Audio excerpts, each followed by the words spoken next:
বাংলাদেশে এসে একরকম বিপাকেই অস্ট্রেলিয়া। ট্রাভিস হেড বেঁকে বসেছেন, মিচেল মার্শ প্রথম ওয়ানডেতে থাকছেন না। কিন্তু কেন? ট্রাভিস হেড পাকিস্তানের বিপক্ষে ওয়ানডে সিরিজেও ছিলেন না। কারণটা ছিল আইপিএলের ফাইনালে যদি তার দল ওঠে, তার দল আইপিএলের ফাইনালে উঠলে সেই আইপিএলের ফাইনাল রেখে তিনি পাকিস্তানের বিপক্ষে অস্ট্রেলিয়ার হয়ে খেলবেন না। তবে বাংলাদেশ সিরিজে খেলার জন্য সম্মত হয়েছিলেন হেড, তবে শেষমেশ দলের সাথে তিনি বাংলাদেশে আসেননি। অনেক প্রশ্ন জড়ো হয়েছে, অনেক প্রশ্ন এসেছে কেন হেড বা মার্শ দলের সাথে আসলেন না।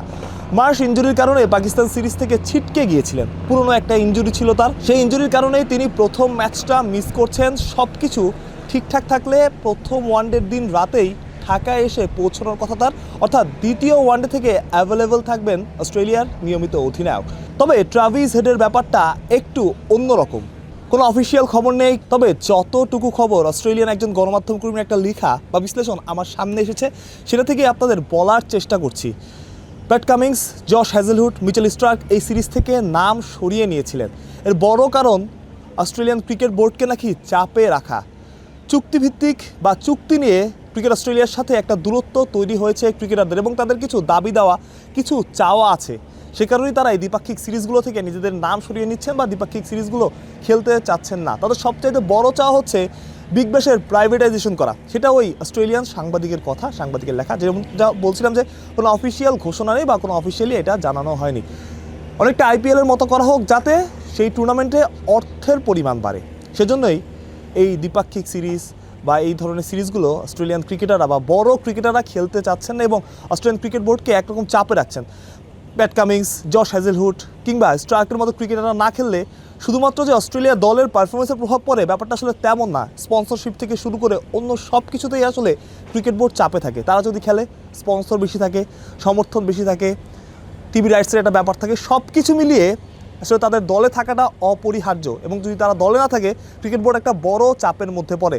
অস্ট্রেলিয়ান সেই সাংবাদিক লিখেছেন বা সেই লেখাতে লেখা আছে, সেই 3 ক্রিকেটারকে সমর্থন দিতেই নাকি ট্রাভিস হেড এই টুর্নামেন্ট থেকে বা এই সিরিজ থেকে সরে দাঁড়িয়েছেন বা এই ওয়ানডে সিরিজটা খেলছেন না। সেটা যদি সত্যি হয়, সেটাই যদি হয়, তবে বড় একটা ধাক্কা কিন্তু খাবে ক্রিকেট অস্ট্রেলিয়া। ট্রাভিস হেডের মতো ক্রিকেটার, প্যাট কামিন্সের মতো ক্রিকেটার কিংবা জশ হ্যাজেলউডের মতো বড় ক্রিকেটার যদি না আসে, না খেলে, হ্যাঁ একটা দুইটা সিরিজ হয়তো তারা স্কিপ করতেই পারে। অস্ট্রেলিয়া তো মাঠে ভালোই খেলবে, কিন্তু ওই যে স্পন্সরশিপ থেকে শুরু করে, টিভি রাইটস থেকে শুরু করে অন্য যে ব্যাপারগুলো আছে, সেদিকে কিন্তু ক্রিকেট অস্ট্রেলিয়া বড় একটা ধাক্কা খাবে। সেটা হয়তো তারা কাটিয়েও উঠতে পারে, কিন্তু দিন শেষে আসলে এটা বড় একটা খবর, এবং তার দাবিটা যদি সত্যি হয়, তাহলে বড় কিছুই অপেক্ষা করতে যাচ্ছে। এবং সবচেয়ে বড় ব্যাপার যেটা, কয়েকদিন আগে কিন্তু আইসিসি একসময় একরকম প্রমোটই করেছে এই বিভিন্ন রকম ফ্র্যাঞ্চাইজি ক্রিকেটকে, সেই আইসিসি এখন শঙ্কা জানাচ্ছে এই ফ্র্যাঞ্চাইজি ক্রিকেটের আধিক্য নিয়ে। ব্যাপারটা এমন, আসলে 12 মাসে, অর্থাৎ বছরে এক মাসে বছরে যে মাসের সংখ্যা, তার চাইতে বেশি ফ্র্যাঞ্চাইজি ক্রিকেট লিগের সংখ্যা। ব্যাপারটা এমন হয় যে একই সময় একই ক্রিকেট আজকে এখানে খেলছে, কালকে অন্য একটা লিগে খেলছে, একটা পাড়ার খ্যাপ খেলার মতো। জাতীয় দলের হয়ে অনেকে খেলতে যাচ্ছেন না, অনেকে কম বয়সে অবসর নিয়ে ফেলছে, 30, 31, 32 বছর বয়সে অবসর নিয়ে ফেলছেন। একটা সময় কি হতো, একটা সময় ক্রিকেটাররা অবসর নিতে চাইতেন না, বয়স হয়ে গেলে সমর্থকরা, মিডিয়ার চাপ থাকতো, কিন্তু এখন সময় লাগিয়ে তারা অবসর নিয়ে ফেলছেন।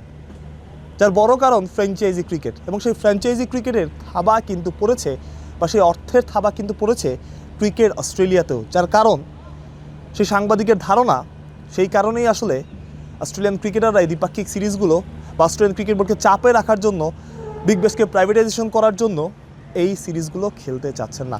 তবে যতটুকু খবর, চেষ্টা চালানো হচ্ছে, এবং যদি সব কিছু ঠিকঠাক হয়, তবে টি-20 সিরিজটা ট্রাভিস হেড খেলবেন। বাংলাদেশের সমর্থকেরাও আসলে অপেক্ষায় ছিলেন কবে ট্রাভিস হেড আসবেন, কবে ট্রাভিস হেডের খেলা তারা দেখবেন। এবং এই সিরিজটাতে অস্ট্রেলিয়া যেহেতু পূর্ণ শক্তির প্রায় দল ঘোষণা করেছে, সুতরাং তাদেরও একটা আকর্ষণ ছিল ট্রাভিস হেডের মতো ক্রিকেটার কিংবা মিচেল মার্শের মতো ক্রিকেটারকে নিয়ে। ট্রাভিস হেড যেহেতু ওয়ানডে সিরিজে আসছেন না, সেহেতু বড় একটা আকর্ষণ এই সিরিজ হারাবে নিশ্চিত করেই বলা যায়। মানুষ প্রত্যয়, বিডি ক্রিক টাইম।